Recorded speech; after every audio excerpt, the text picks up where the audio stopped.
Hello art stars and welcome. I hope that you're all doing well.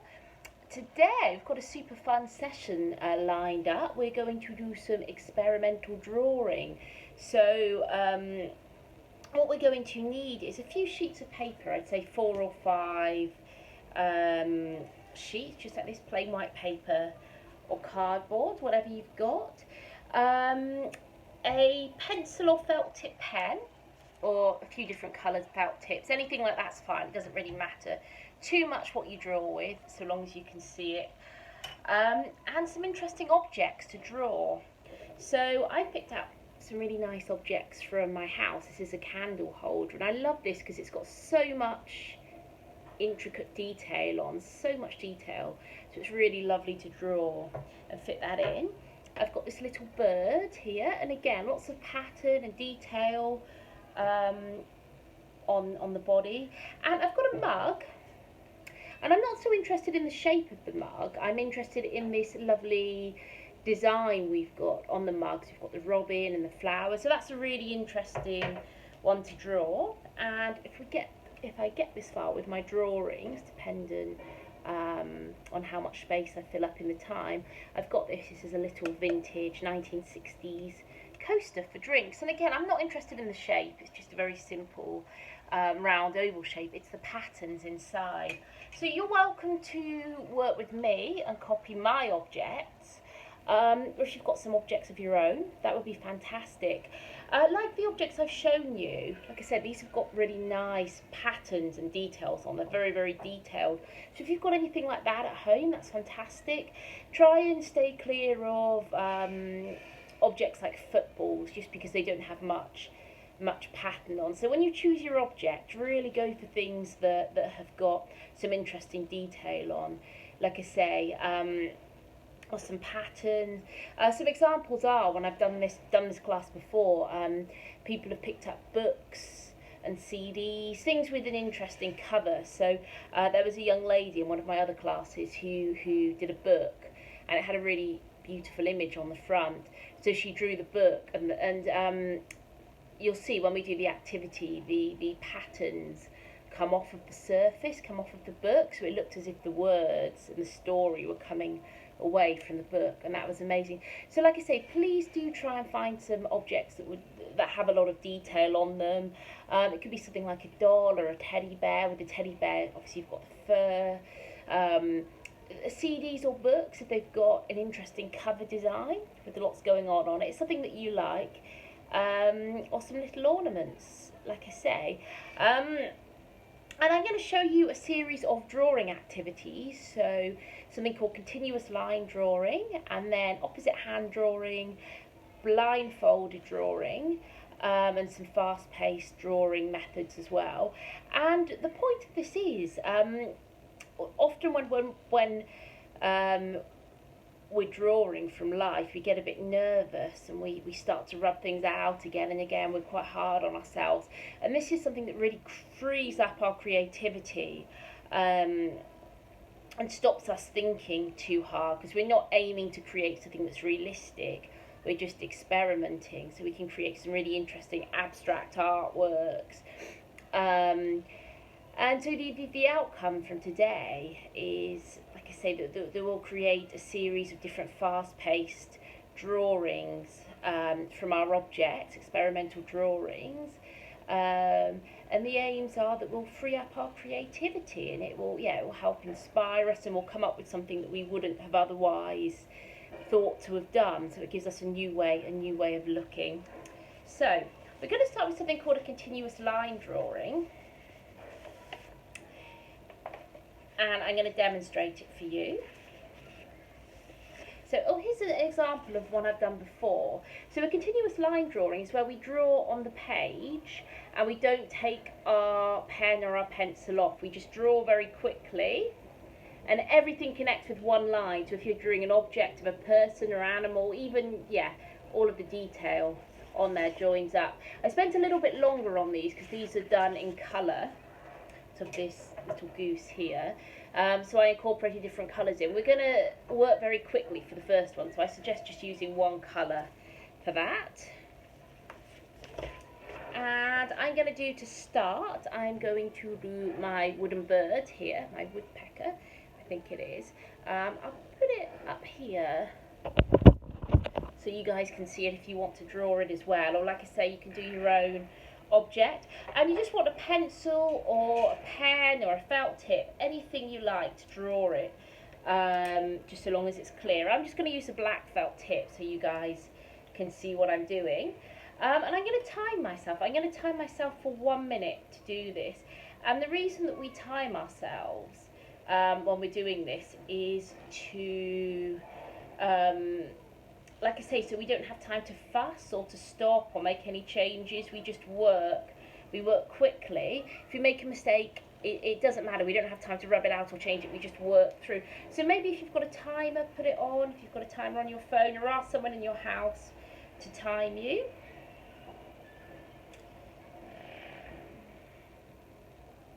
There you go, 1 minute. So I'm going to draw it in 1 minute. My only rule is everything's connecting with one line. I'm going to try and put all of the detail on, fit it on my page. There we go, I've got 1 minute. So I'm going to go, I'm going to start with the head. I'm going to do a circle for the head. And then I'm going to go on to the body. So I've got this teardrop shape for the body. And then the beak. So do the outline first. Get the shape of whatever you're drawing down first. And then get the detail on afterwards. And like I said, there's no time to stop or make any changes. Here we go, I'm going to do the eye now. And like I say, everything's connecting with one line. We just can't take the pen or pencil off of the page. It's all got to connect together. Just going to do these lines inside the wing, and then some petal shapes inside the wing. I accidentally made some smudges at the top of the page. I'm going to cover those with some of these lines that are on the body. So, oh, I'm out of time. There we go. Stop. So in 1 minute, I've just done a drawing of my bird here. So like I say, it's not aiming to be realistic. It's just experimenting and seeing what comes out when we draw something or look at something a different way. So there's my continuous line drawing. Like I say, only rule here is we connect everything with one line. Now you're welcome to, like I say, draw mine as I did, or I recommend maybe choosing some of your own objects for that. So I'm going to pop this one down. And now, so I've done it in 1 minute, I'm going to try doing it in 30 seconds. After the first one, we should really speed up. So I'm just going to put the timer on my watch. It's not compulsory to time yourself. I just recommend it to, like I say, free up our creativity. Oh, I didn't have 30 seconds on here. Okay, I'm just going to time myself then for 30 seconds. I'll just draw it as quickly as I can. I start with the head and the body. And like I say, everything's just connecting up with one line. There we go. Let's get the outline down. Do the eye. Do some of these lines around the eye. And doing some lines on the body. So, like I say, the only rule is that we don't take the pen off the page. Like this. Don't take the pen or the pencil off the page. Like I say, that's our only rule. And we just want to try and get on as much detail as we can in that space of time. Okay, brilliant. Now, when it comes to using your objects, it's up to you. You can draw a different object each time, or you can stay with the same one until the end. And it's quite interesting to then look through and see your progression, because the more you do it, the more confident you become with it, and you really see a clear change in that towards the end. What I'm going to do, I'm going to time myself again, and we're going to do something called an opposite hand drawing. So an opposite hand drawing is when you draw your object and you use your opposite hand. I think this time I'm going to do my bird, this one. I was working landscape for my wooden bird just because of its shape. I'm going to change the other way now. I'm going to go portrait just because of the shape of my other object. I'm just going to put this so you can see. So dependent on what shape your object is, you can make that choice which way sits best. Okay, and I'm just going to put the timer on for 1 minute.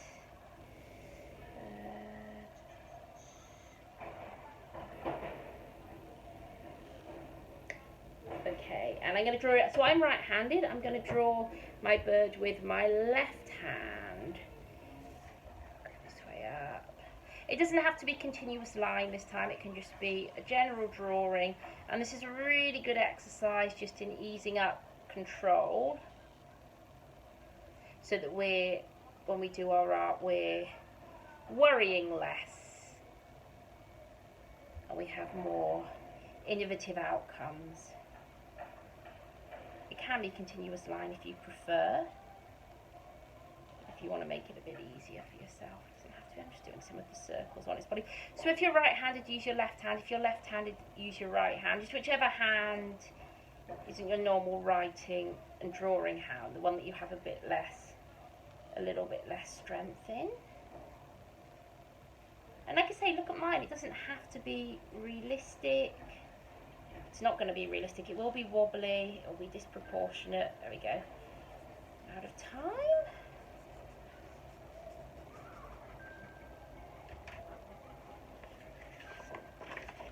There we go. There's that one. So that's my opposite hand drawing.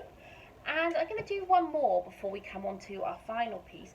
So we're going to do a blindfolded drawing. So this is one with our eyes closed. You can get someone to blindfold you, tie something over your eyes. Just please don't peek, because if you peek and see what you're doing, it's going to give you, it's going to ruin the activity a bit, because the idea is that we have no control and we're going to put things in the wrong places. So if you're drawing something like a face or like I say, a person, an animal, the idea is things will be in the wrong places where they wouldn't normally be, and we're easing up our control on our drawing here. So I think I'm going to do for this one, I think I will do for my blindfolded one, I think I'm going to do, yeah, I'll do this bird again. I'll do this one again. Just going to put the time on. A minute's quite a long time, you find, with your eyes closed. So if you finish a bit earlier and you want to open your eyes, that's fine.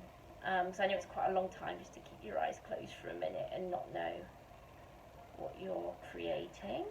So if you want to finish a bit earlier, that's fine. Like I say, don't just peek when you're in the middle of drawing though. So I'm going to close my eyes for 1 minute and I'm going to draw, and things are going to be in the wrong place here, and that's the aim of it, so that's fine. Okay, 1 minute. So have a look at your object first.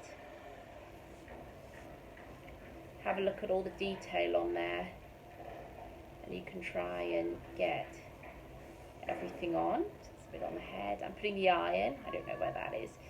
I know there's some circles near the bottom, so I'm going to put some circles on. Like I say, it's a good idea to put the timer on just so that you can see, just so you get a feel for putting a deadline on the time, or you know how long you've been drawing it for. But like I say, it's quite a long time to keep your eyes closed for, so I think there are some circles somewhere. And my bird, and there's some little lines. It's across the top. I wonder how this is looking. Okay, I think I've put everything I can think of down now. Well, there we go, and we're out of time. Take that off. Wow. That's quite funny. I can't see where the beak's supposed to be. That's really interesting, actually. You can imagine if I'd done that in some different colours, maybe in some bright colours, that could be a really interesting abstract artwork or pattern. So it's something that the person looking at it, the viewer, takes what they please from it. They can't necessarily see what it's supposed to be. It's open to interpretation as such. Brilliant. Okay, so when you've done these little experiments, what you can then do is take your time. You don't have to time yourself for this, and create an artwork with all of them on. So here's some examples of some other ones that I've done. I've spent a bit longer. So these are using different objects. This was a plant pot, one of the patterns on one of my plates I've got at home, one of my dining plates, and then some different flowers. I think they were from my placemat. And I've just done this in different colour pens. And then I've done two birds using a continuous line and overlapping. So it's time now we can take our time. Everything can be continuous line, if you want, or you can incorporate in some blindfolded work or some opposite hand. I think I'm just going to do a continuous line to start, and I'm going to incorporate in some of my pictures together. So I can fit everything in, I'm going to work landscape like this. And things don't have to stay on the shapes here. They can come away, they can come off, and you can use different colours if you want. So let me start. I'm going to do my bird, and like I say, we've got these really beautiful patterns on the bird. They don't have to be contained to the bird now. They can come off, they can come into different areas. The body, that's a bit thin. I want a slightly thicker one. So I'm going to start with the beak here. Colour that in. I'm going to change colour. I think I'm going to go a bit darker so I can do the outline, and so it's clear for you to see. And change colours as well. It doesn't have to be the colour of the object. It can be as you please. If maybe your object's in dark or quite dull colours and you might want to make it quite vibrant, that's fine. The only rule is, again, you're going to take your pen off or your pencil if you're changing colours, but still needs to connect. Everything needs to connect together. And I'm going to do mine quickly because I'm aware this video's going on for a bit, so I don't want it to get boring for you. But please do take your time with this. You've got time.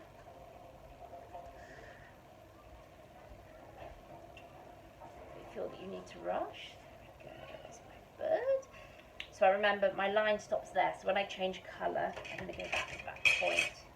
So I'm going to start here. I'm going to do a little bit in black and give it its eye, and then come down. Like I say, so everything's connecting, and things can come off the shape as well. So I'm doing some of the dots from my bird, I think it's a goose, and they're coming off of the shape.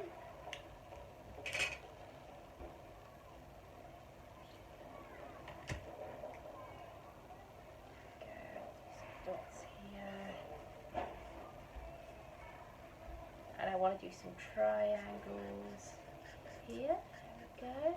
And looking at it, I think I want a bit more yellow and some different shades, maybe some blue tone. So there's one.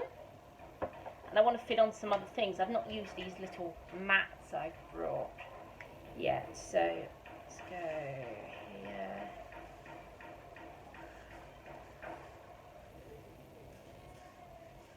And like I say, I think with mine, I'm just going to do continuous line.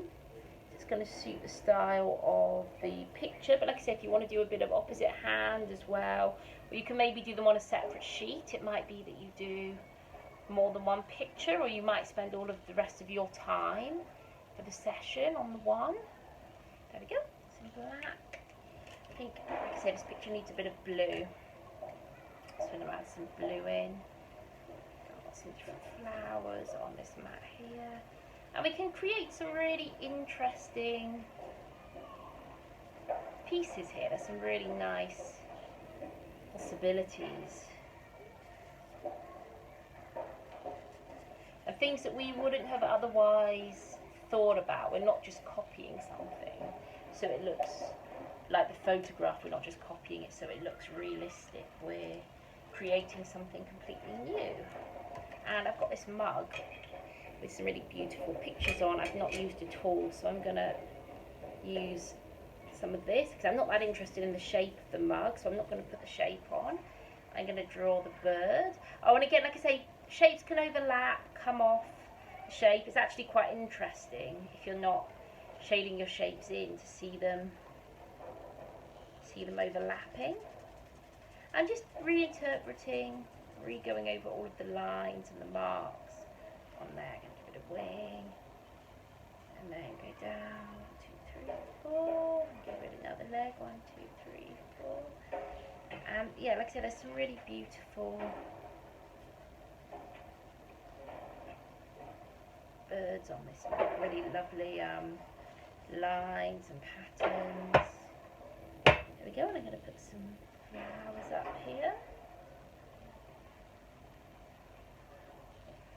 I go on a bit of green over here.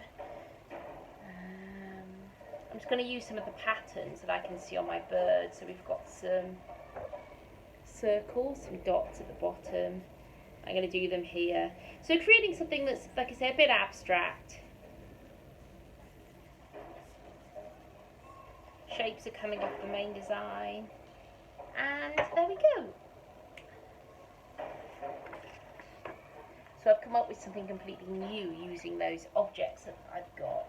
And like I say, this one here, it took me about 20 minutes, half an hour to do. So really, don't be afraid to take your time on it. Like I say, the first exercises were very fast paced, just to free up our creativity and our style. But these, we are, we've got time, like I say. So really, don't be afraid to take your time and use as many objects as you want. Overlap things, overlap patterns. Put the patterns you see on the objects in different places. The only thing I say not to do is just to make things up from your head. Just to look at the shapes and the forms that are in front of you, the patterns that are in front of you, and use those onto your piece. Like I said, use anything you want. If you've just got a pencil, you can use that. Felt tip pens, crayons, or if you draw it and you want to use a bit of paint over the top, that's fine as well. Just have a play now. That's up to you to create your own final piece, how you wish. So, yeah. Thank you so much for joining me, and I'm looking forward to seeing you all a bit later on and giving you some feedback. Take care.